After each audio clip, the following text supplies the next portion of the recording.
Atal Bihari Vajpayee medical university की तरफ से सीपीईटी के लिए रजिस्ट्रेशन स्टार्ट हो चुका है। क्या एलिजिबिलिटी क्राइटेरिया रहने वाला है, कौन से बच्चे हैं जिनको अप्लाई करना चाहिए, कौन से बच्चे अप्लाई कर सकते हैं, minimum and maximum age limit क्या है, कितना रजिस्ट्रेशन के अंदर पैसा लगने वाला है, रजिस्ट्रेशन की लास्ट डेट क्या है, सब कुछ हम डिटेल के अंदर इस वीडियो के अंदर बात करने वाले हैं। जो भी बच्चे मेडिकल फील्ड के अंदर अपना कैरियर बनाना चाहते हैं या फिर जो बच्चे नीट की तैयारी कर रहे हैं लेकिन ऑप्शन बी लेके चलना चाहते हैं, अपने लाइफ को सिक्योर करना चाहते हैं, उनके लिए बेटा ये वीडियो है। अंत तक देखिए, पूरी इंफॉर्मेशन बहुत बेहतर ढंग से हम आपको देने वाले हैं। चलिए समझते हैं एक एक बात पूरी ढंग से। सीपीईटी का मतलब कॉमन पैरामेडिकल एंट्रेंस टेस्ट। पहले जो मेन बात है बच्चों, हम उसकी बात कर लेते हैं। क्या दिया कि एप्लीकेशन कब से अवेलेबल है ऑनलाइन, तो ये 18 अप्रैल से इसकी डेट स्टार्ट हो गई है। 18 अप्रैल से आप रजिस्ट्रेशन कर सकते हैं। इसका लास्ट डेट ऑफ एप्लीकेशन क्या है, तो 24 मई तक इसका रजिस्ट्रेशन हो सकता है। कब तक? 24 मई तक हो सकता है, 18 अप्रैल से स्टार्टिंग है। करेक्शन विंडो कब से ओपन होने वाली है, तो 17 मई से इसकी फॉर्म करेक्शन विंडो स्टार्ट हो जाएगी और जो कि चलेगी 24 मई तक। तो अगर नीट का भी कोई बच्चा फॉर्म अप्लाई करना चाहे तो वो कर सकता है, क्योंकि डेट जो है 24 मई तक दी जा रही है। आप अपना पेपर दे लीजिए, उसके बाद में अगर आपको लगे कि हमें भरना चाहिए तब आप भरिए, ठीक है। एडमिट कार्ड कब से अवेलेबल होंगे, तो 12 जून के दिन एडमिट कार्ड आएगा और एंट्रेंस एग्जाम आपका किस दिन होने वाला है, 18 जून को वेडनेसडे के दिन होने वाला है, ठीक है। Place of examination to be intimated on admit card, है ना। एडमिट कार्ड के ऊपर ये जो एग्जामिनेशन सेंटर आपका लिखा रहेगा वहीं पे होगा।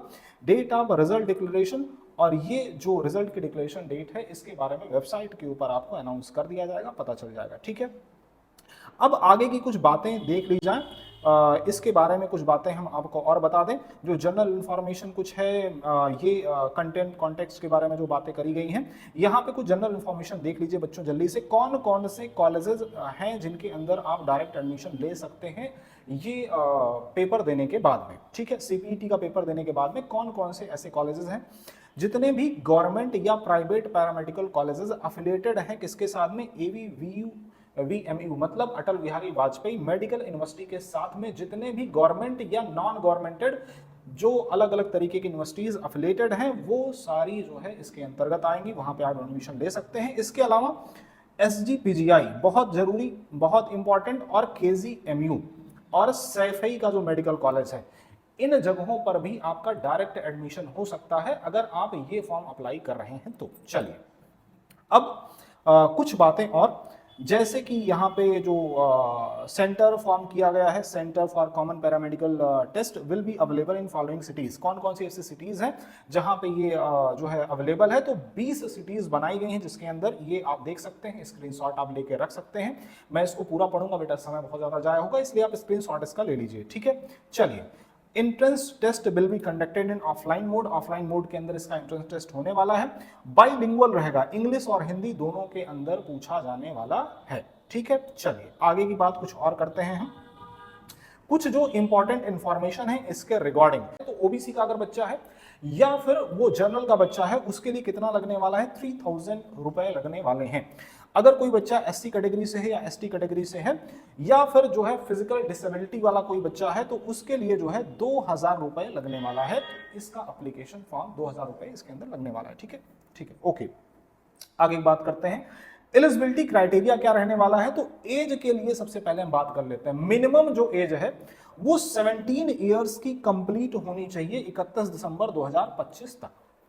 ये नीट के लिए भी मैंडेटरी है, ये आपके जो पैरामेडिकल के कोर्सेज हैं उनके लिए भी मैंडेटरी है, ये जो एम्स पैरामेडिकल या एम्स बीएससी नर्सिंग के कोर्सेज हैं उनके लिए भी मैंडेटरी है ना। कितनी मिनिमम एज, 17 साल before 31 December 2025।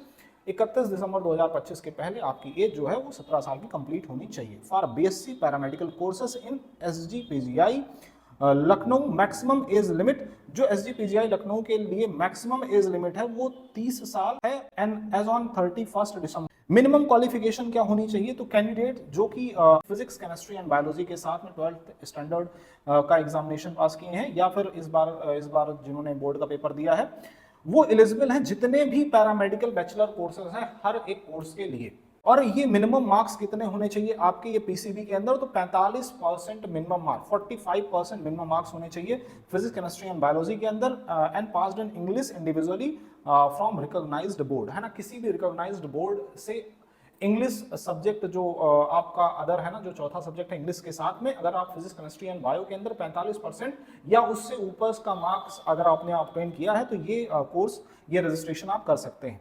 Candidate with science subject physics chemistry and mathematics, मतलब जो मैथ वाले बच्चे हैं वो भी इस फॉर्म को भर सकते हैं, लेकिन वो किन किन पैरामेडिकल कोर्सेज के अंदर अप्लाई कर सकते हैं, तो bachelor of optometry and bachelor of audiology and speech language pathology, इसके लिए अप्लाई कर सकते हैं। इसके अंदर भी जो मिनिमम मार्क्स हैं वो 45% होने चाहिए फिजिक्स केमिस्ट्री एंड मैथ के अंदर, इंग्लिश इंडिविजुअली किसी भी रिकॉग्नाइज्ड बोर्ड के द्वारा अगर आप पास आउट हैं तो ये आपके लिए ठीक है।